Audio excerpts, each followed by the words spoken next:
Agar Pilkada Kabupaten Sukabumi pada 23 September mendatang bisa berjalan dengan tertib dan aman, berbagai langkah pun terus dilakukan oleh KPU Kabupaten Sukabumi. Salah satunya menggelar rapat koordinasi dengan berbagai elemen terkait.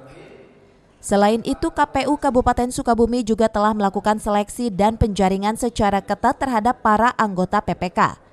Dalam tahapan penyeleksian tersebut, KPU Kabupaten Sukabumi hanya memilih orang-orang di setiap kecamatan yang dianggap mau bekerja keras dan jujur, serta mengerti tentang peraturan dan undang-undang dari KPU.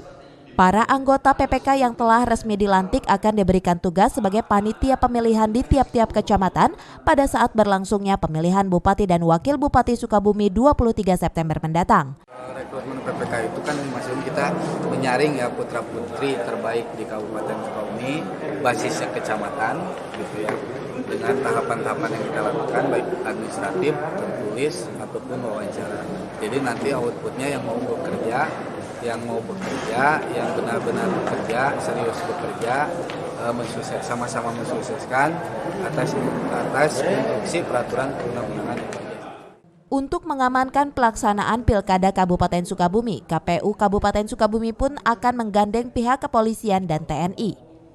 Dari Cisaat, Kabupaten Sukabumi, Iqbal Bakar melaporkan.